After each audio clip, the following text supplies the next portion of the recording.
बालक मार्कंडेय। बहुत समय की बात है, हमारे देश में निकंदु और मरुद्वती नाम के पति पत्नी रहते थे। हिमालय पर्वत के उत्तरी भाग में हरे भरे पेड़ों और पर्वतों से घिरे अपने छोटे से आश्रम में वो बड़ी श्रद्धा और भक्ति से शिव जी की पूजा किया करते थे। मृकंडू बड़े सवेरे उठकर पास बहते स्वच्छ झरने में स्नान करते तथा सुविकसित सुगंधित पुष्पों को चुन चुनकर आश्रम में ले आते, जहाँ बड़े प्रेम से मरुद्वती उन फूलों की माला बनाती, स्वच्छ चमकते पात्र में आश्रम की गाय का दूध दूहती। फिर वह शिव जी की पूजा करने बैठ जाती, उन्हें दूध से नहलाती, मंत्र पढ़ती और श्रद्धापूर्वक प्रणाम कर माला भेंट करती। इस प्रकार रहते और शिव जी की आराधना करते बहुत समय बीत गया। निकंदु और मरुद्वती की आयु बढ़ने लगी, परंतु उन्हें पुत्र का मुख देखना नसीब न हुआ। वे चिंता करने लगे, बुढ़ापे में हमारी देखभाल कौन करेगा, देवताओं की पूजा कौन करेगा, आश्रम की रक्षा कौन करेगा, क्योंकि उस जमाने में जमीन जोत कर अन्न उपजाने को पृथ्वी की पूजा करना कहते थे। आकाश, वायु, अग्नि और जल प्रकृति के इन वरदानों का उनके नियमों के अनुसार प्रयोग करना ही उस समय में उनकी पूजा करना समझा जाता था और सारे विश्व की कल्याण कामना ही शिव जी की पूजा थी। सब लोग मिलकर एक ही समय में विश्व के कल्याण की कामना करें, संसार की सहायता के कामों में लग जाए। इसीलिए शिव जी के व्यक्तित्व की कल्पना की गई थी, क्योंकि शिव जी का ध्यान करते ही लोगों का ध्यान उनकी कल्याणकारी प्रवृत्ति पर केंद्रित हो जाता है। अंत में हताश होकर दोनों पति पत्नी एक दिन शिव जी का ध्यान करते हुए आश्रम के निकट बैठ गए और बोले, भोलेनाथ, अब हम यहाँ से नहीं उठेंगे जब तक तुम हमारी इच्छा पूरी नहीं करोगे। बैठे बैठे उन्हें बहुत समय बीत गया, परंतु उनका दृढ़ संकल्प नहीं टूटा। उनका विश्वास था कि हो न हो एक दिन शिव जी जरूर उनकी प्रार्थना सुनेंगे और उनकी इच्छा पूरी होगी, क्योंकि उन दिनों अपनी हठ मनवाने, अपना संकल्प पूरा कराने का एक ही तरीका था, तपस्या। आखिरकार शिव जी ने उनकी प्रार्थना सुन ली। उनकी तपस्या के आगे उन्हें हार माननी पड़ी। एक दिन बड़े सवेरे जब नित्य कर्म से निवृत्त होकर पति पत्नी ध्यानमग्न बैठे थे, तो अचानक शिव जी प्रकट हुए।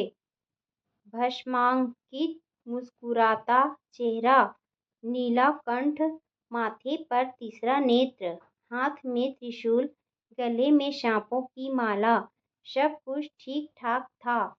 बोलो, मांगो, क्या मांगते हो? भगवान हमें पुत्र की प्राप्ति हो।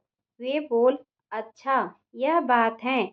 शिव जी ने हंसकर उत्तर दिया, कहो कैसा पुत्र चाहिए?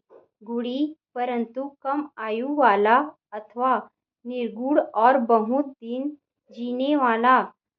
मरुद्वती ने पति की ओर देखा, फिर कहा, भगवान हमें गुणवान पुत्र चाहिए, चाहे वह कम दिनों तक ही जीवित रहे।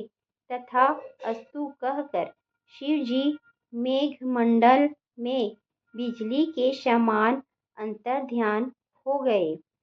ठीक समय पर मृकंडु दंपत्ति के यहाँ पुत्र उत्पन्न हुआ। नाम रखा गया मार्कंडेय। ठीक ही है, मृकंडु का पुत्र मार्कंडेय ही तो कहलाएगा। मार्कंडेय अभी 5 वर्ष का ही था कि उसके पिता ने उसे शिक्षा देना शुरू किया।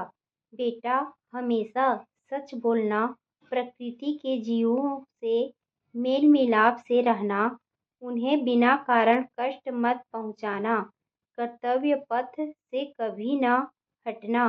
भगवान शिव की कृपा से हमने तुम्हें पाया है।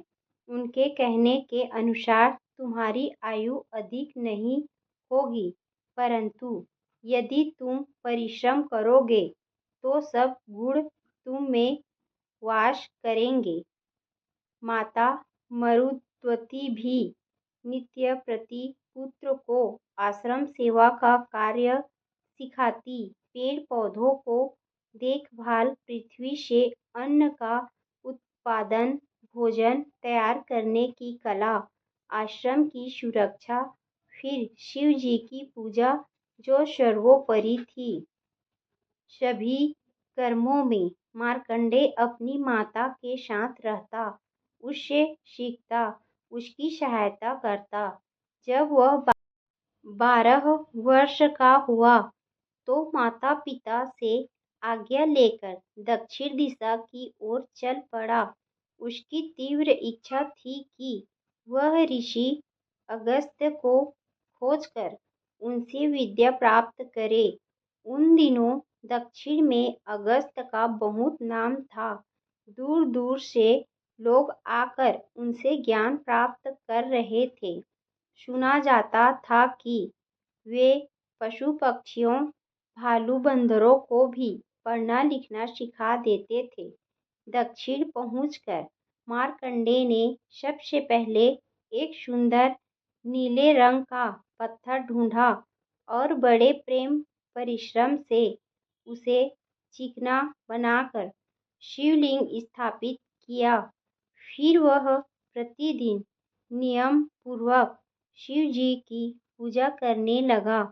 शिव मंदिर की सफाई, दूध और बेल के पत्तों को लाना, मंदार के पुष्पों, बीजों को ढूंढना, उनकी माला बनाना, फिर स्नान कर सब कुछ शिव जी को अर्पित कर देता, अपने को भी।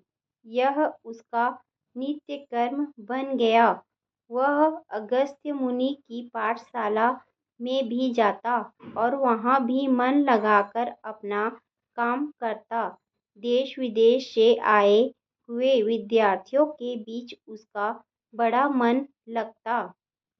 एक बार सप्तऋषि यात्रा करते हुए दक्षिण की ओर आ निकले। मार्कंडेय ने बड़ी श्रद्धा और भक्ति से सप्तऋषियों की सेवा की। मरीच, अंगिरा, अत्रि, पुलस्त्य, पुलह, ऋतु और वशिष्ठ ऋषि, ये 7 ऋषि उनकी सेवा से बड़े प्रसन्न हुए। उन्होंने कुछ दिन दक्षिण में ही रहने का निश्चय किया। यद्यपि उनका स्थायी निवास आकाश के उत्तरी भाग में मानसरोवर के ठीक ऊपर ध्रुव तारे के पास है। अंत में वह दिन आ गया जब सप्तऋषियों को वापस लौटना था।